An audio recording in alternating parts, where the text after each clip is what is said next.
Ancestors थे।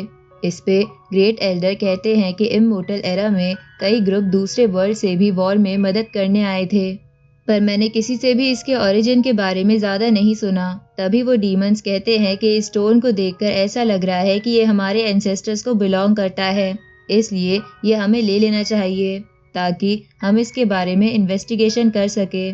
तभी demons उस फर्नेस की मदद से उस स्टोन को लेने की कोशिश करते हैं, पर ग्रेट एल्डर ये देखकर कहते हैं कि तुम ये करने की सोचना भी मत।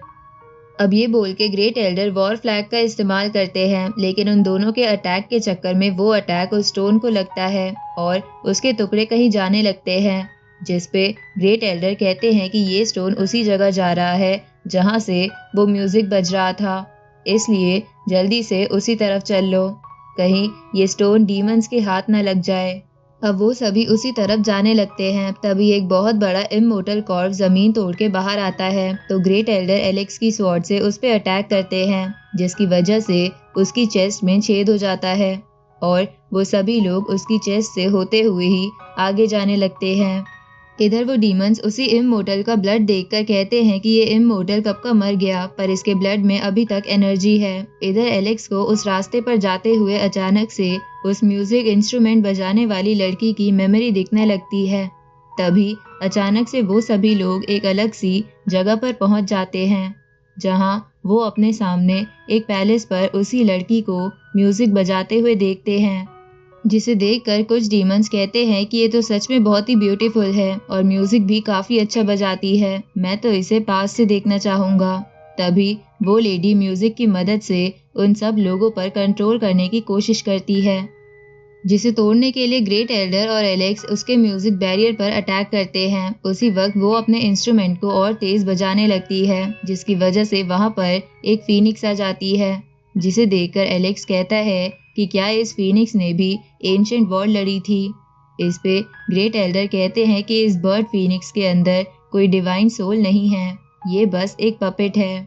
तभी अचानक से वहां एक गोल बैरियर बन जाता है और वो सभी लोग अपने आप को उस लड़की के म्यूजिकल इंस्ट्रूमेंट पर देखते हैं, जहां जैसे ही वो अपने इंस्ट्रूमेंट बजाती है, एक इंस्ट्रूमेंट का वायर उनकी तरफ आने लगता है, जिसे ग्रेट एल्डर वॉर फ्लैग की मदद से रोकते हैं।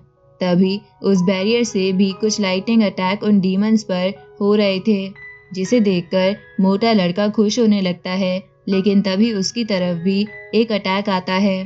तो रैबिट गर्ल उससे कहती है कि मोटे थोड़ा कम बोला कर, तेरी वजह से हम पर भी अटैक चालू हो गए। इस पे मोटा लड़का कहता है कि मुझे नहीं पता था कि वो भी तुम्हारी तरह गुस्से वाली है। ये सुन के रैबिट गर्ल उसके पेट में लात मार के उसे दूर फेंक देती है। इधर डीमन एल्डर्स को बहुत ज्यादा गुस्सा आ रहा था और वो उससे वो स्टोन मांगने लगते हैं, जिसके लिए वो अपने फर्नेस का इस्तेमाल करते हैं, पर वो लेडी अपने इंस्ट्रूमेंट से ही उनके अटैक रोक रही थी। तभी अचानक से आसमान में एक क्रैक बन जाता है, जिसे देखकर आर्ट कमांडर कहता है कि जल्दी से मुझे प्रोटेक्ट करो, कहीं मैं इसके अंदर खिंच गया तो मेरा क्या होगा। उसी वक्त ग्रेट एल्डर और बाकी सभी स्टूडेंट्स अपने चारों तरफ बैरियर क्रिएट करने लगते हैं। इधर इस सब की वजह से डीमंस को बहुत गुस्सा आ रहा था, इसलिए वो फिर से अटैक को तैयार करने लगते हैं, जिसे देखकर ग्रेट एल्डर उन्हें बोलते हैं कि बेवकूफ, क्या तुम क्रैक को और बड़ा करके हमें मार डालोगे। लेकिन वो डीमन एल्डर उनकी बात नहीं सुनता और बोलता है कि हम तो इस फर्नेस की मदद से बच जाएंगे, पर तुम सब लोग आज यहाँ मारे जाओगे, तुम बस यहाँ रुककर मरने का इंतजार करो। अब ये बोल के वो डीमंस फिर से अपना अटैक करके एक बड़ा क्रैक बनाते हैं, लेकिन अचानक से जैसे ही वो सब क्रैक के अंदर जाने लगते हैं, सब कुछ वहाँ चेंज हो जाता है और वो लोग अपने सामने एक कॉफिन को देखते हैं, जिसे देखकर एलेक्स कहता है कि लगता है ये सब इल्यूजन था। इधर वो कॉफिन डीमंस के फर्नेस से ब्लड एब्जॉर्ब कर रहा था, जिसे देखकर एक डीमन कहता है कि क्या जिस ट्रेजर को हमारे एंसेस्टर ढूंढ रहे थे, क्या वो ये है। उसी वक्त वहां पर वो फीनिक्स और 2 डेड इमोर्टल्स आ जाते हैं, जिसे देखकर ग्रेट एल्डर और डीमन एल्डर अपना फर्नेस और वॉर मैप बाहर निकाल लेते हैं। तभी उन पे प्रेशर पड़ रहा था, जिसे वो वॉर मैप और वो फर्नेस रोक रहा था, जिसे देखकर एक डीमन कहता है कि ये फर्नेस तो काफी ज्यादा अनस्टेबल हो रहा है। इधर ग्रेट एल्डर एलेक्स से टेलीपैथी के थ्रू कहते हैं कि लगता है यहाँ से निकलना बहुत ही ज्यादा मुश्किल होगा, पर हमें किसी भी हाल में जल्द से जल्द यहाँ से निकलना होगा। तभी एलेक्स उस मेमोरी के बारे में सोचते हुए मन में बोलता है कि आखिरकार म्यूजिक वाली लड़की किसका सामना कर रही थी। उसी वक्त वो डेड इमोर्टल्स उन डीमंस पर अटैक करने लगते हैं और एक प्लैनेट भी उनकी तरफ फेंकते हैं, जिसे देखकर वो डीमन एल्डर्स कहते हैं कि जल्दी से एक साथ मिलके उस फर्नेस को अपनी फुल कैपेसिटी पर चलाओ। सबसे पहले हमें यहाँ से बचना होगा, ट्रेजर तो हम कैसे भी ढूंढ लेंगे।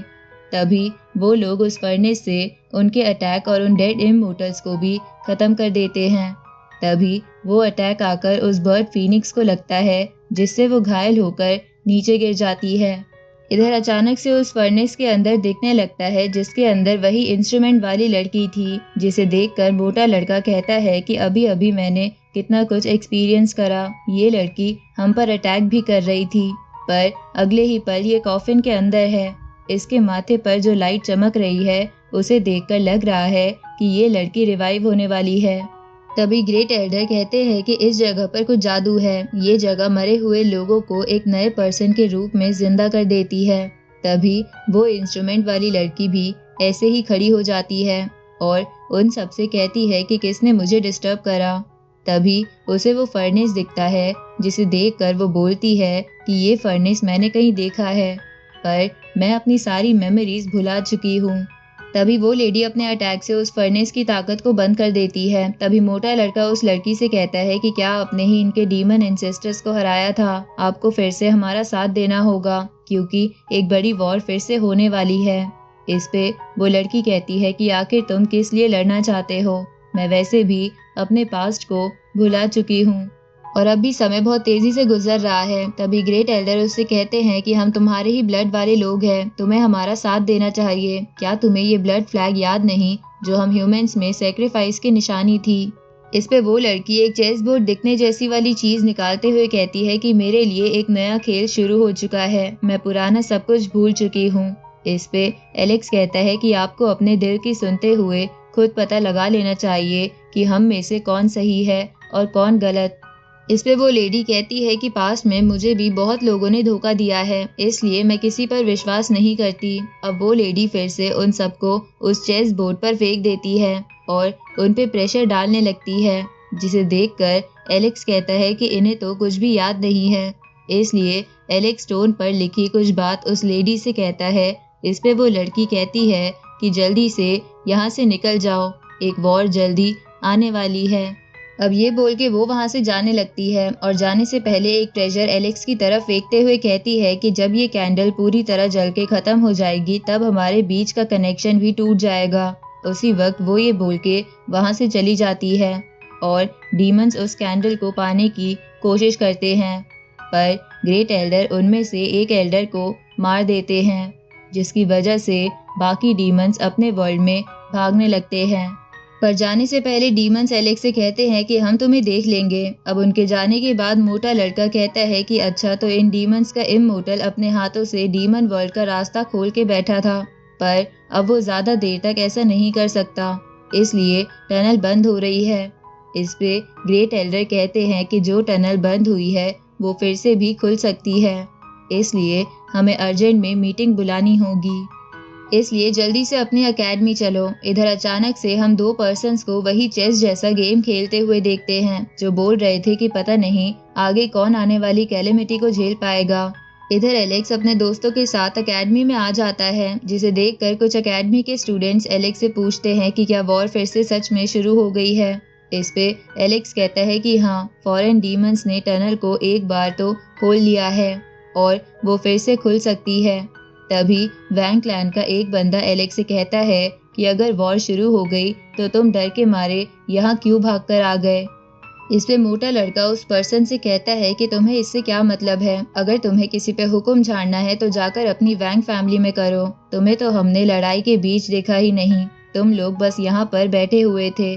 तभी एक वैंग फैमिली का पर्सन 9th एंसेस्टर की बेइज्जती करने के चक्कर में मोटे लड़के पर गुस्सा करने लगता है इस पे रैबिट गर्ल कहती है कि तुम लोग कौन होते हो हमें कंट्रोल करने वाले। तभी बाकी स्टूडेंट्स भी उन लोगों पर आरोप लगाते हुए कहते हैं कि जब बाकी सब डीमन से लड़ रहे थे तो ये लोग यहाँ पे आके दूसरी एकेडमी के ट्रेजर चुरा रहे थे।